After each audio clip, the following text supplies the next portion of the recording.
She's 76, standing on the biggest stage in New York City, hitting notes that don't exist in any known key.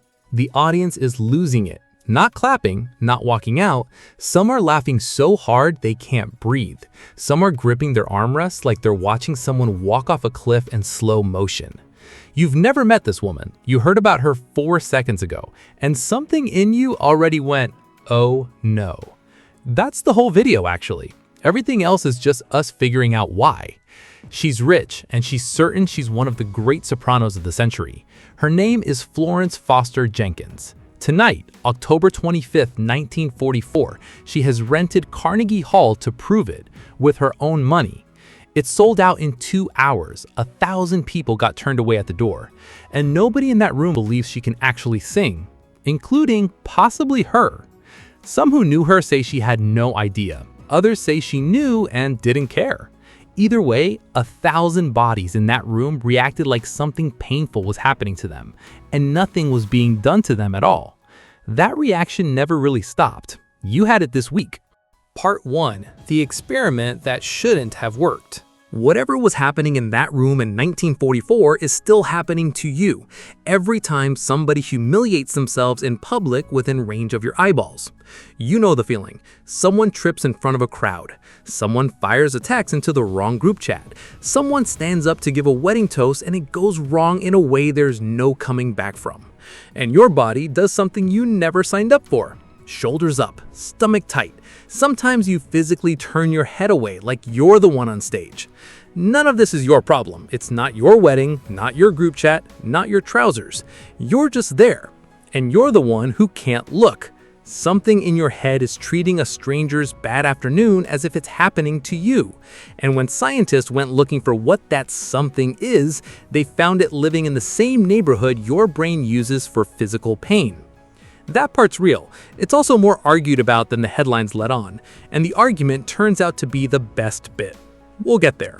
First, the obvious answer, and where it falls over. A team led by a psychologist called Soren Krack in Germany asked a question that sounds almost too simple to bother with. Does the other person actually need to feel embarrassed for you to feel embarrassed on their behalf? Obvious answer, yes. That's what vicarious means. You catch it off them like a yawn. So they wrote 52 tiny disasters. A man's trousers give out as he bends down in the post office queue and everybody sees. A woman in trousers you can see straight through with no idea. A guy loudly narrating his phone call in the middle of a film, fully aware, zero shame. Somebody in a shirt with a slogan that means something very different from what they think it means. You get the sense the research team enjoyed writing that list. 4 flavors. Sometimes the person knows they've messed up. Sometimes they have absolutely no clue. Then, 619 people rated every scenario twice. How embarrassed do you think that person feels, and how embarrassed do you feel sitting here reading it? Now, the sensible prediction, if the other person doesn't know they've messed up, there's nothing to catch. No wince, no blush, no signal going out. Your body should have no reason to do anything at all. That is not what happened. In the "they have no idea" scenarios, people didn't just feel it anyway. They felt more of it than they thought the person themselves was feeling. Not by a hair either, by a lot. The only case where the victim outsuffered the audience was the one where they were visibly, obviously mortified. So whatever you're feeling when you cringe, it isn't a copy of their feeling.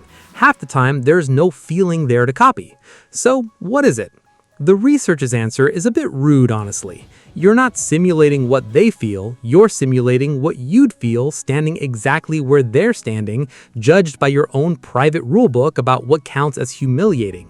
You step into the scene, run your own alarm system on it, and then react to your own alarm, which explains something that otherwise makes no sense. You can cringe on behalf of a person who is having a lovely day. They don't know. They'll never know. You're the only one in the room suffering. Part 2. Your brain's pain channel.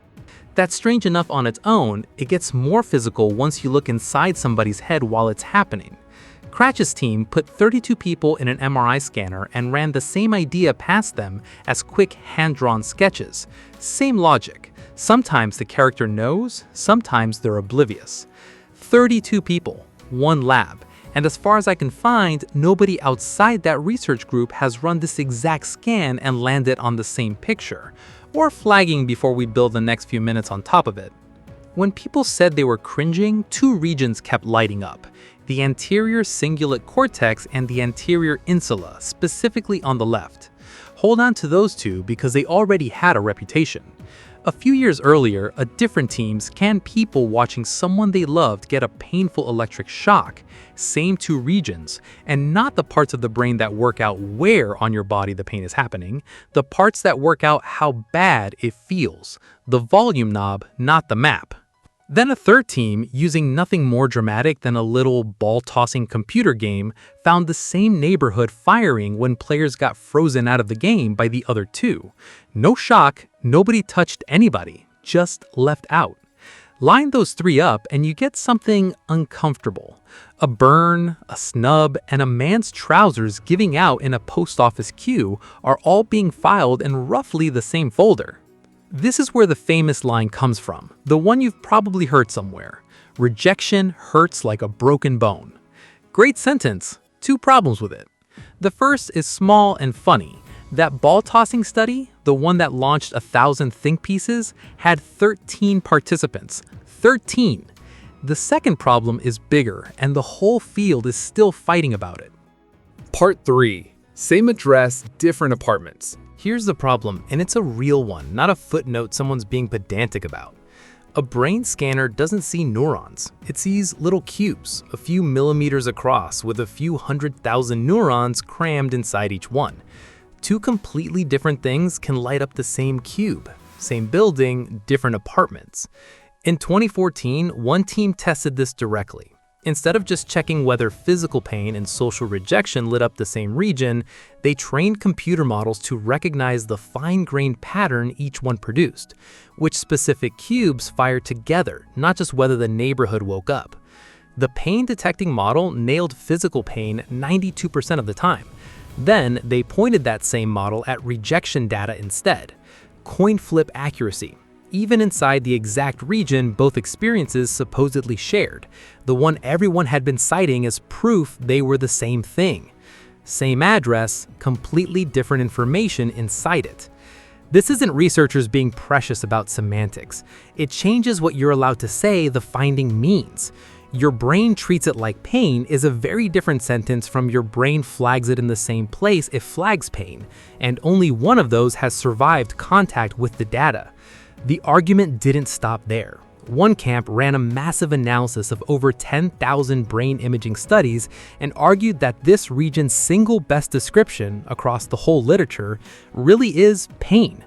The other camp went and manually read more than 200 of the actual studies behind that claim, the real content and not just the coordinates, and found that barely 1 in 8 were about pain at all. This is not settled. It's a live argument between serious people who all agree the effect is real and just disagree about what kind of thing it is, which should probably make you trust it more, not less. Nobody in this fight thinks the phenomenon is fake. They're arguing about its address. The most careful version of the claim, the one that survives all of that, watching someone humiliate themselves reliably switches on machinery that overlaps at the level of location with the machinery that flags things as urgent and worth reacting to. Whether that machinery is specifically for pain or something more general that also handles pain is genuinely still open. Part 4. Who cringes hardest? Either way, your brain has decided a stranger's ripped trousers are worth sounding an alarm over.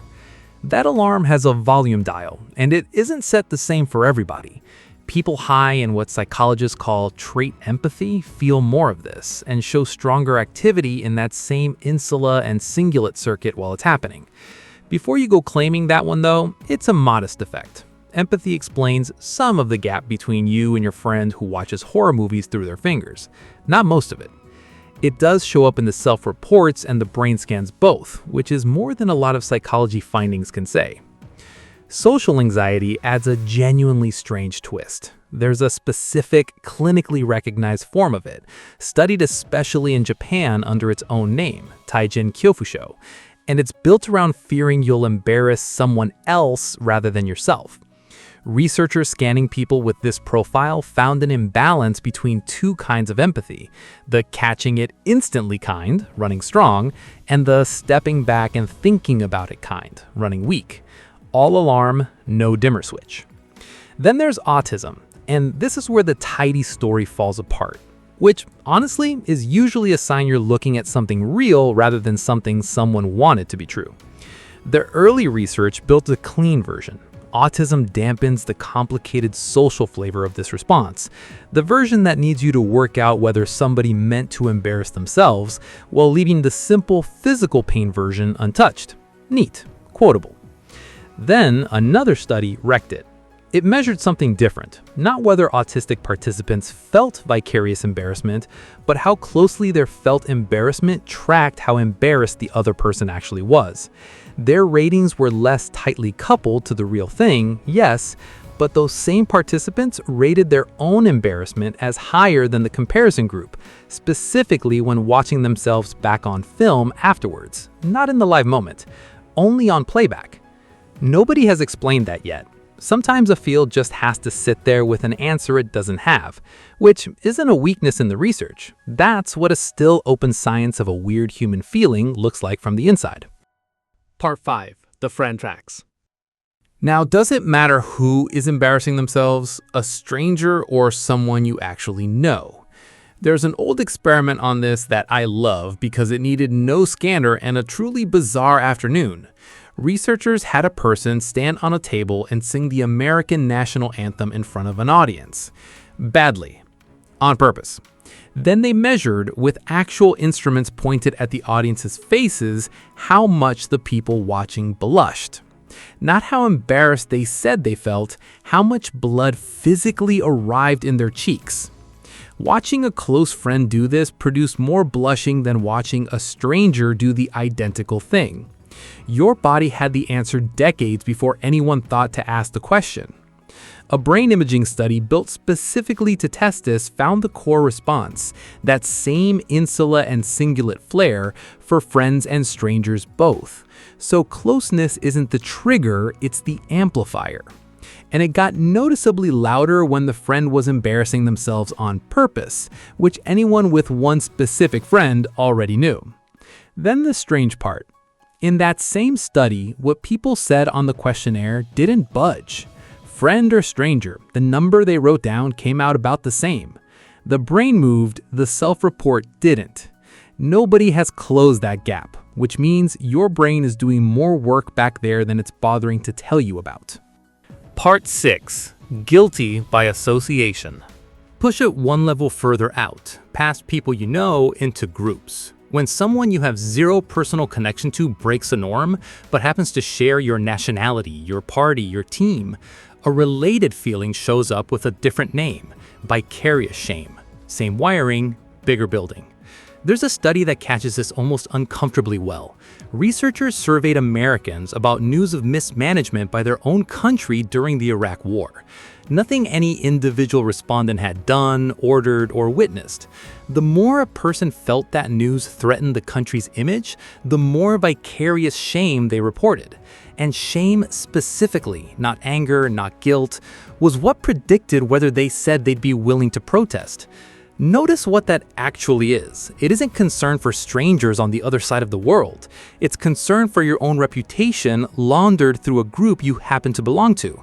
The group is just the pipe the feeling travels down to reach you. Swap country for family, school, or the company you work at, and the same pipe carries the same thing. Which raises an obvious question. If a shared nationality can do that, what happens when the person representing it is on television every single day? Researchers went and polled 2 years of American Twitter posts, June 2015 through June 2017, tracking every use of the words embarrassing and embarrassment. Millions of people quietly telling a database how they felt. After the inauguration, in that window, the volume of those posts jumped by roughly 40 to 50% compared with the previous administration. And it wasn't a slow climb. It spiked hard around specific dated events, televised debates, a widely covered moment where an expected handshake with a foreign head of state simply never happened, a summit where the sitting president visibly moved the smaller country's prime minister aside to reach the front of a group photo. The researcher's explanation fits everything you've heard so far. A head of state formally represents every citizen, whether they voted for him or not. So when he does something publicly humiliating, your image takes a hit by association, with no say in the matter. Guilty by association scaled up to an entire country watching the same news cycle at once. So it runs from one person cringing at a stranger in a post office queue, to a friend going red on somebody's behalf, to a nation quietly flinching at a photo op. Same machinery, wildly different sizes.